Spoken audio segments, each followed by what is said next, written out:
What's going on, everybody? Welcome back to the channel. Thanks for checking back in. This is update number 4 on the gray car, Project Gray Goose 2002 Mustang GT. I wanted to say thanks to all the new subscribers and all you guys that subscribed in the past. You guys are awesome. Appreciate it. If you're watching this video and you have not subscribed yet, think about doing that. Join the party.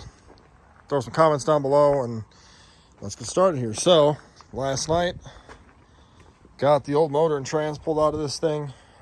I left the transmission attached to the motor and got it out way easier. Made a big hairy mess everywhere. Completely forgot to drain the oil out of the motor, and I never drained the fluid out of the tranny, so it just made a big colossal mess all over my patio. Anyway, just a tip for you guys. I honestly feel dumb not ever knowing this. You might be like, well, how did you get the motor and trans out with the hood on?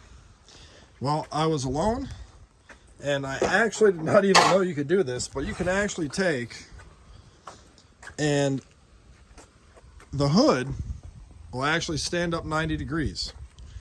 I did not know that. So I was able to do that last night when there was no wind, and pull the motor and tranny right out of the car without ever taking the hood off. Couple things I just wanted to kind of show about what I all did here was when I left the trans on this thing, I'm happy I did, because this bolt right there, that nut for the torque converter nut, seized on there, rounded, so I gotta try and get it off. But this is the old short block out of this car. What cylinder was it? Yeah, in there. You guys can see it very well, but that is where that valve dropped in there and went splashing around. I'm on the debate of keeping this block and just having it cleaned and taken all the way apart, and then having a hone done, keeping it for a spare. Never hurts to have a spare block laying around. The automatic over here, I'll be honest, I'm really not too sure if this is going to be a good transmission. You know, I pulled the stick on it, the fluid wasn't that bad, but when the fluid all leaked out, it was pretty burnt and she smelled pretty bad.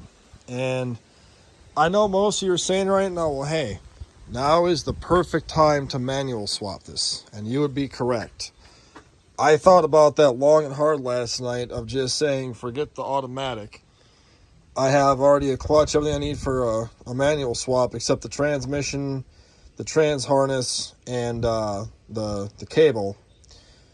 The problem is I don't really want to spend all the money on all that and the time to wait for all parts. I need to get this car done so I can start driving it around and get my other cars and all the other projects done. And so unfortunately, that pile of crap's going back in here, and we're going to hope to hell it works. One thing I did notice in here when I got the motor and tranny out is there is some shock tower rust. It's not that bad. I'm going to take and weld some plate on there really nicely, and then paint it and clear coat it really nice and make it look all pretty. The AC compressor in this thing is bad. I have to buy a new one to recharge the air conditioner, because this one here, there is refrigerant all over the bottom of it. You can see it was leaking really badly. So I'm just going to end up replacing it and then recharge the AC. If you followed my last video, you saw I got this fender painted finally really nice. Well, really nice, but better than it was. It actually, after washing it a few times, matches the car really nice now.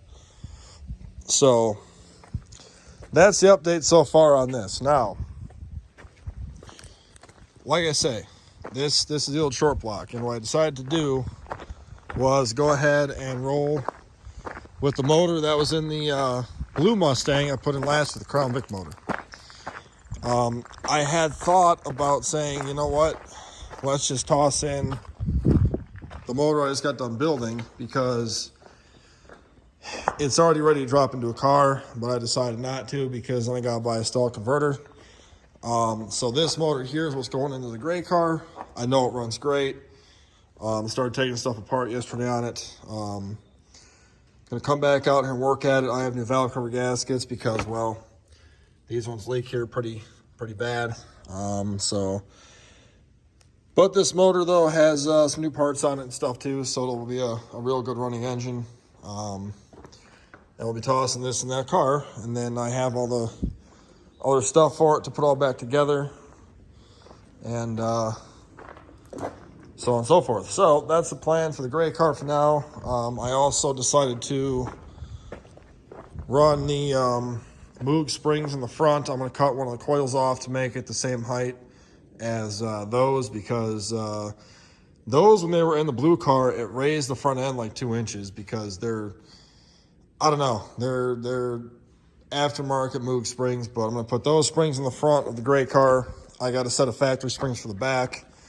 I picked up, let me show you what I picked up for the gray car as well. I actually had this for a few weeks now, debating what car to put it on. But that's an SLP Loudmouth 2 I got for 150 bucks off of Marketplace.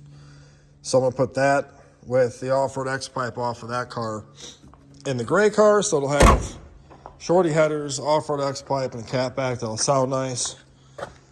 So it should be a pretty nice car. By the time it's finished up, it should be running really good, hopefully driving good, should ride good, have a nice sound to it, nice clean interior, brand new tires, brand new brakes.